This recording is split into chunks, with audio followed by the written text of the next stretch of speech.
I just finished this conversation with Chris Holley, and I am telling you, this is something you do not want to miss. We had a good talk. We almost went to church in here, but it was good conversation. Learned so much about him that I did not know. And I believe that in watching this story, you're going to learn something about yourself or someone that you love, and that your life is going to be better on the other side of it. So join us. We'd like to take a moment to thank our valued sponsors. John Travis, a financial coach and certified Kingdom advisor with Richard Young Associates, a registered investment advisor. We'd also like to thank Sense of Satisfaction by Cricket. And a special thanks goes to Paul H. Bush, the Burning Bush. Please note that the views and opinions expressed on this show may not necessarily be the views and opinions of our sponsors. And if you would like to sponsor, please reach out. We'd love to have you.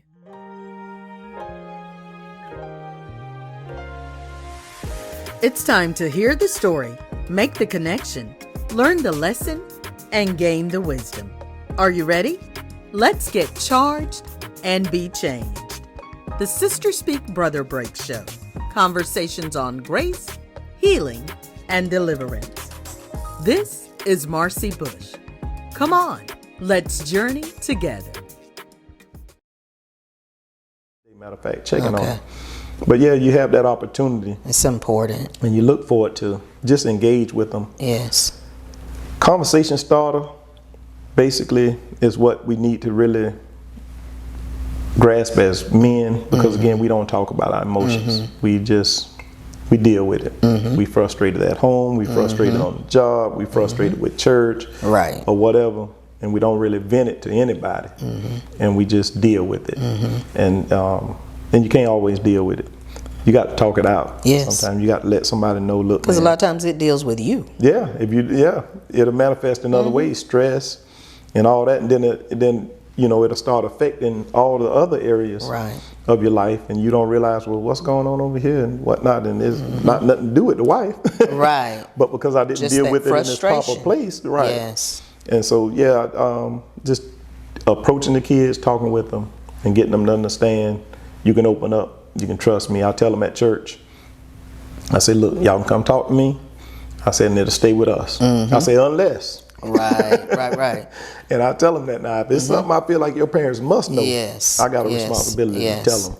And so, but fortunately, I haven't had any of those situations where I had to go to anybody's parents and say, look, you need to check on this, that, or the other. Unless I heard something in the street that I couldn't confirm through the child, then I let them know that this is what's being said. I'm not saying it's true. You might want to start paying close attention. And you were raised in the church.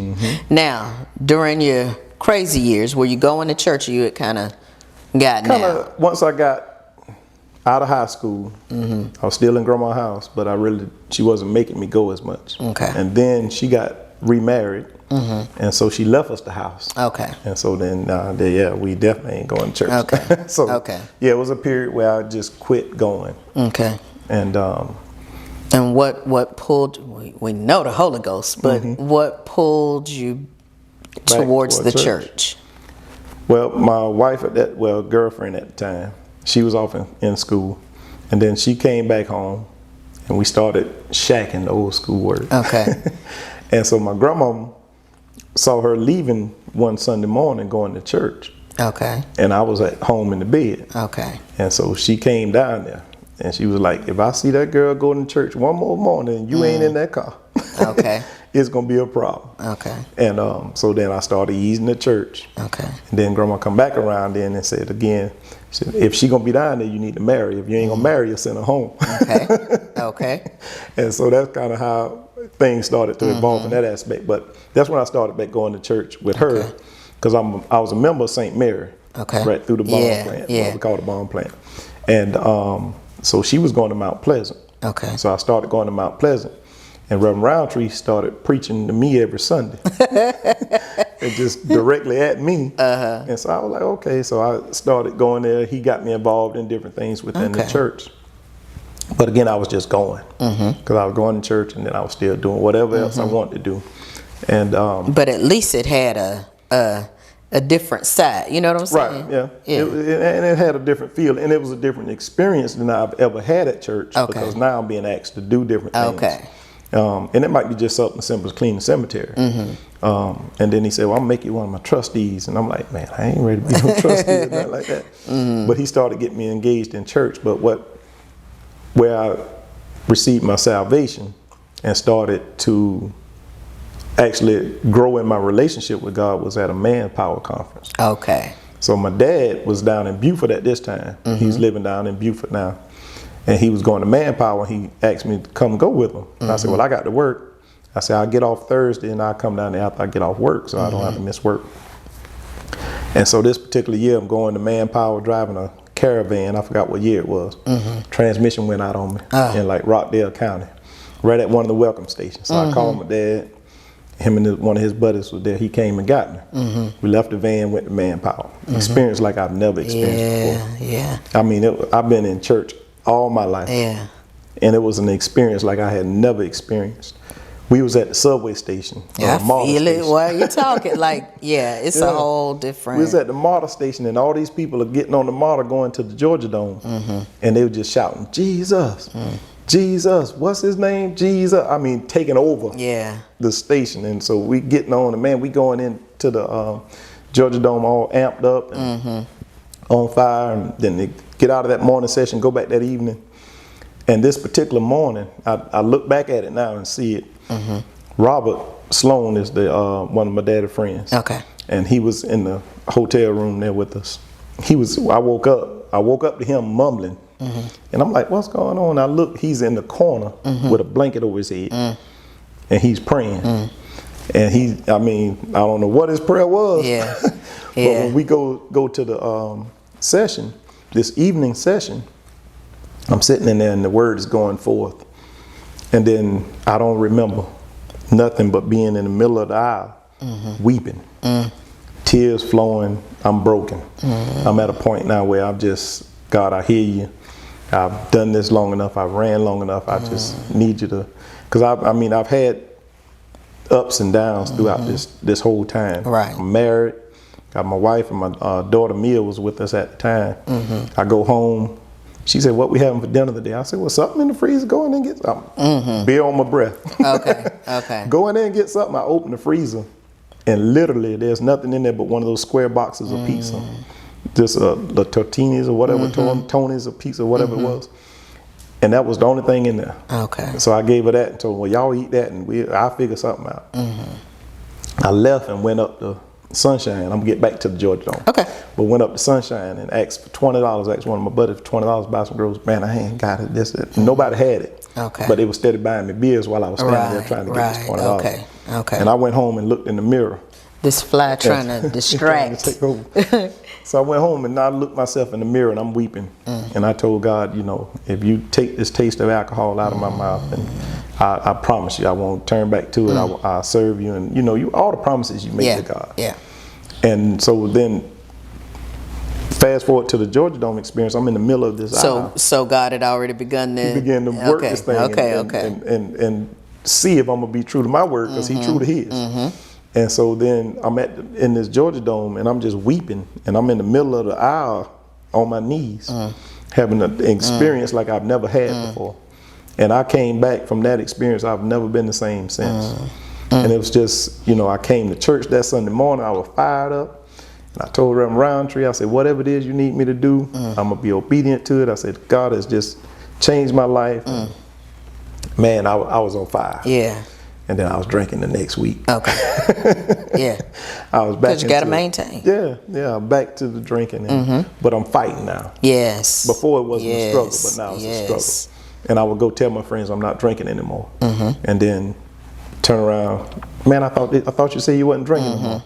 And then they started convicting me. Okay. And so I'm looking at that. I'm like, okay. So eventually, God took that taste. Yeah. And I got away from that, but it was a trying time. It took me 6 months. Okay. I was home, go to work, church, back home. Okay. So much so that my brother called me. He said, man, you need me to come get you out the house, man? You about to go crazy. I said, no, I'm good. I'm in a good place.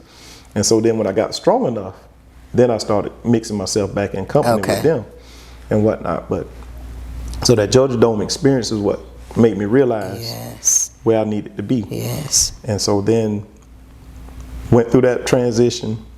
God started working with me, and Mount Pleasant, Reverend Roundtree, Sister Roundtree, praying for me. My wife, I mean, she was instrumental in this whole thing. She put up with so much, and but she was praying woman. Yeah, yeah. We'd be in Bible study, and we'd open up Bible study with prayer sessions and stuff. She'd be praying, and I could hear her prayers and everything, man. And it was just God was orchestrating and moving everything, putting all the right pieces in place, and preparing me for this journey that He had me on. And so when I came back from Manpower and got involved with the church and started growing in the Lord, then I started getting this calling for the ministry. Because Reverend Roundtree be up preaching, and then guest preachers will come in and they'll be preaching. And as they're preaching, I'm thinking to myself what I would say. And I'm taking notes, and I'm looking, and I'm like, they didn't say that. And I done wrote what I wanted to say in this stead. Right. And so then I felt this calling. I can't really explain it. It's not like God spoke it in my ear or anything like that, but I just felt like this is what God had for me to do. And so I tried to do everything else in the church. I was deacon in the church, trustee ministry, drove the van. Baptist church, we don't have armor bearers and all that, but I was that to Reverend Roundtree. Whatever he needed, I was toting his Bible, whatever he needed me to do. And that still didn't satisfy what God had put in me. And so then we ended up going over into pastoring. And so did you y'all preaching. And so you did the preaching, and it's amazing how, even like you said, that struggle, struggle is good. Sometimes people think struggle is bad. No, it's when you ain't got no breaks, when you never, the struggle shows that there's something opposing, saying we ain't gonna keep doing this. That's a good thing. And then, like you said, there comes a time, most times you got to separate for a time. Everybody won't understand. Everybody, but sometimes God needs to pull you aside to push you forward so you can come back and get. Absolutely. And a lot of people won't separate. But it's good. Because it costs. It's costly. We had a young lady in Bible study on Wednesday asked that question, said, she's getting more convicted in her walk. And so she's not doing a lot of stuff, and she finds herself lonely because she don't have that company and the friends that God is isolating her from. And I told her, I said, you're in a good place. I said, you're in a good place. I said, now it's our job as a church to recognize the need that's in you. And now we got to set forth ministries. And I shared it there and I shared it here, because somebody here might be pastoring or whatever. We need more than a Sunday morning experience. Amen. We get people in church on Sunday morning and we shout the ceiling down and lift up high praise. And then we send people out still trying to figure it out. And we don't have small groups or ministries that's ministering to the whole body. And so I told her, I said, that's something that I'm going to look at, that we're going to do as a church. How do we mature the young Christian, the babe in Christ? And what you said helped you was becoming involved. Engagement means a lot, because it sets the stage for relationship too. And I know there are people who go through the motions and don't have a relationship with Christ, but if you're not doing, I know for me, there were times when you got to teach, or when you got to lead prayer, you gonna take some time before you get before the people. Absolutely. And that time, then in those quiet times when God is talking, it then facilitates you to be able to spend more time, for you to hear Him more clearly. I tell the wife, don't plan a whole lot for me on Saturdays. We can do something early Saturday day, but at a certain time I want to shut down, and now it's time to start getting focused back on what God has for me. And we be so busy, and even with church, we can get so busy with church that we're not doing what God ordained. We're doing good, not God. Thank you. That's good. I like that. We get so busy and we think that we're doing the right thing and we're being beneficial, but if you got too many things going on, you ain't good at nothing. Exactly. So you need to narrow it down, and so we can be led. Yeah. Don't just do stuff. Absolutely. Don't just do it, because you could do it and it have no effect. Yep. Be led. Make If you sure take God is in it. Yes. Make sure He's in it, and so that's where we need to get to as a church. But isolation, again, not where you draw off into a place of depression, but that where you a place of consecration. Yeah. Set yourself aside so you can hear from God. Yeah. Block out all this stuff going on in the world. And it is lonely, but it's is. necessary. It's necessary. It gets you to where God needs you. Yes. So that He can use you. Because we put so many people in His place. We even now, I have to be careful not to, soon as something happens, pick up the phone. So-and-so, pray for me. Did you pray for yourself? Marcy, did you talk to God? Or did you automatically pick up the phone and want somebody to pray? Yeah. Did you ask God, what is this? Right. Where are you taking me? Right. What are we going through? Right. And I share this. I went through, I shared it with you before we got on there about Jazz had just spent 7 months in Richmond County. And I'm pastoring now into my, I ain't good with dates, 14th year, 15th year, maybe pastoring somewhere in there. And I'm pastoring. She's in this situation. First thing, as a parent, as a dad, I pride myself in being able to help my children out in various situations. And I'm looking at her and I'm like, okay, here's the deal. Throw money at it. Let's get it fixed. Where you put money at it and judge still saying no, bond denied. Bond denied. And so now you're getting frustrated and you're talking to her, trying to keep the best on the outside. But then when I'm laying down, I'm visualizing the atmosphere that she's in. And I'm praying to God and asking God for a solution and for the answer. And then I'm looking and go back through court dates, bond denied, talk to lawyers, and they got different things to say. And you're starting to get discouraged. And I'm like, okay, God, what you gonna do in this situation? Right. And so as I'm praying and we say we're gonna pray, and if you're worrying, why pray? And if you're praying, why worry? All that stuff sounds good. It sounds good. It sounds Put good. it into practice. But when you up and you go to sleep and then you wake up at 2 o'clock in the morning. Yes, sir. And I got to be up at 4 to start getting ready to go to work. And I'm waking up at 2 and can't go back to sleep because my mind is engrossed in her situation and what's going to happen with this. And then I'm in sermon preparation and I'm preparing sermons that's inspiring and encouraging, but I'm not encouraged. And I'm still sitting here trying to figure out why God hasn't already moved. We say all the time, He'll open doors been closed in your face. He'll do this if you got faith. And I'm like, is it something wrong with my faith? And you start questioning your relationship. And so I went through that period, and I don't know if depression is where I was at. I know I was in doubt of what God was going to do. I knew what He could do. I was in doubt of what He was going to do. I was feeling like a failure for not being able to make things happen. In which I tell them all the time, don't take control out of my hands. When you do that, you crippling me, and I can't help you. Not that I don't want to, I can't. And so we dealt with that thing, man, and it was back to where we were talking about men don't talk. So I wasn't really venting how I was truly feeling. You were imploding. Imploding, that's exactly. And I got to church one Sunday and wanted to preach a message, but just, no, God, you gonna tell me why. And so just an open forum in church, it was just like a period of me going and venting my frustration and aggravation with God. And I was just at a place with Him that I was like, not that I want to quit pastoring, quit preaching. I wasn't like Jeremiah, I'm going home, but I ain't doing this no more. But I was at a place where I'm not sure I'm believing what I'm preaching because I'm not seeing it manifested in my very own life. And man, I wish I could go back and find the YouTube of that or the Facebook Live of that. But I started out in one place and I preached myself happy. Because when I'm questioning what He's going to do. So you encourage yourself, David? I encourage myself. I was like, David, David. I started repeating the promises of God. God, you said. And I'm sitting there like, you said this, but it's not happening. And I go through and you said, and And then as I kept saying what he said, it started helping me. Yeah. Because it started reminding me if he said it, he's going to do it.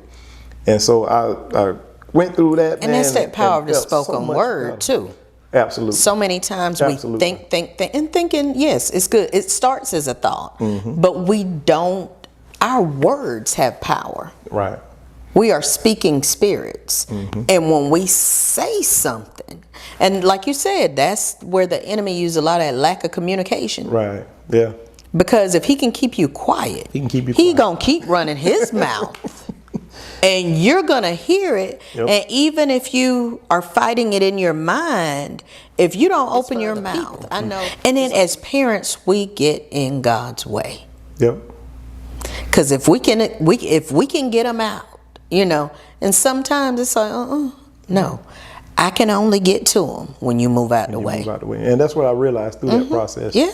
And that Sunday morning helped me to get to that. Yes. And then, you know, throughout the trials and things that we was going through, tribulations there with that. And I came to that point that you just mentioned of understanding God's going to use this to better her. Yes. And to develop her. And not only that, maybe now her siblings will see, or people that are associated with her closely will see and say, okay, we know what this road leads to, and now we know. And so even now my son, I'm hoping, because you heard me tell her what to do. Right. You heard me give her sound advice and whatnot. And when you don't heed it, this is what happens. So now hopefully he'll see that. So I understand, like the Bible says, all things work together for the good. It might not be what we want to go through, but it's necessary to get us to where God wants us to be. And if we went through life on a flowery bed of ease, you know, where would our faith be? Right. If we didn't need God to bless us financially or give us a financial breakthrough, then we wouldn't know what it's like to trust him in lean times. Exactly. And so I know. How you know you got faith if it's never tested? If it's never tested. And so sometimes we try to help him because we know how this thing ought to work. We sometimes we think we know better than God. Yeah. We think we know what needs to be done. How, and if that was the case, we wouldn't even find ourselves in that situation. Right. But again, a lot of times he just used that to get us to where he needs us to be. Yes. And Paul was given a thorn to humble him. Oh yeah. He said, unless I get buffeted above, get exalted above measure, that was giving me a thorn in the flesh to buffet me. And then when he started praying about his thorn, God didn't remove it. No. He just gave him enough grace to get through it. Yes, sir. And so when I started looking at that and start putting things in perspective, now you got to get out of the natural, go back and see this thing for what it is, and understand, okay, I'm going to have some pitfalls, some valleys to go through, mountains to climb, using the spiritual terminologies or imagery. But at the same time, God might not always deliver me out of what I'm going through, but he'll give me enough grace to sustain me while I'm in it. Yes. The Hebrew boys, they didn't come out of that fiery furnace immediately, but there was a fourth one in there with them. That's right. That helped them in the midst of what they were going through. Yes. And so sometimes we look at it and we don't want our children, of course, nobody wants their children to suffer and children to go through. Right. But it's necessary in some cases. And I believe for her betterment, this was necessary. I believe a lot of what I went through as a child, I brought it on myself. But again, it was necessary to bring me to a place to be able now to be a mentor, be an effective father, be a better husband. All of that plays back into that. Yes. But you know, of course, we don't want to go through fire. Right. But when we go through, we should come out like what? Pure gold. Pure gold. I look now and I see the path I've traveled. I see where I'm at, and I'm in a much better place. Yes. But I'm still not where I think God is going to level me off at. I think it's got so much more in store. Right. But it's it's going to be continuing to trust Him, follow the plan, be obedient. Yes. And it's amazing what He's already done. Yes. And I'm like the songwriter said, if He don't do nothing else, He's already done more than enough. Right. But I'm ready to receive what else He has for me. And so God has been blessing. He's been opening doors and put me in some great places, put me around great people, people that you wouldn't even expect. Started dropping in and planting seeds. Yes. And saying what they see, and Yes. and it helps. Yes. It helps, and Yes. so I'm grateful. And I want to, I want to thank you for your evolution. Appreciate you. I thank you. I look forward to what God is going to do, to where He's going to propel you to all the people that I see following you out. I see a crowd following you out, and with you leading by example, and then them being able to like do as you do and share their stories, and the crowd just keeps growing. So until next time when we get together, I do appreciate you. Well, thank you much. Yes, and I thank you for joining us for these episodes of the Sister Speak Brother Break show. Without a doubt, I know that there has been something said that has helped you or someone who's in your space, and I ask you to share it. I always say it's not for the likes, it's not for the thumbs up and all of that, but so that somebody will be helped. Even in their quiet time, they may have an issue that you don't even know of, but when you share this, it could be just the thing they need to push them closer to Christ. Absolutely. And so we look forward to seeing you again next week. Hopefully not this net. Same place, same time for the Sister Speak Brother Break show. Be blessed. Thanks so much for joining us today. If you've been blessed by today's show, feel free to let us know. And if you'd like to sow into this ministry, become a sponsor, or contact us, you can reach us at 803-221-0169. Or you can email us at the ssbbshow@gmail.com. Let's continue this journey together. Miss any of our past episodes? The pain that I've gone through, I've been through lots. Depression, perversion, low self-esteem, rejection.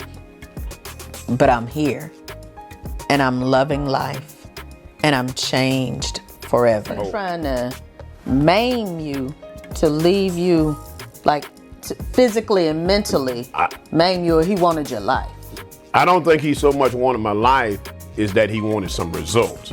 He wanted me to stay in the earth and not be who I am now. Piece where you start talking about it was your love walk. Yes. We had an opportunity to not only share our experience, but find out that there were so many women in the room who had similar experiences. Advice would you give to people who find themselves in the grips of grief right now? The pain is inevitable, but the suffering is optional. You were still sick, you still weren't well, but did something change for you when they gave it a name? Yes, because once they put a label on it, I felt like it was putting a label on me. Catch up on past shows on my YouTube channel at Marcy Bush, MarceyBush. And be sure to subscribe so you won't miss any future episodes.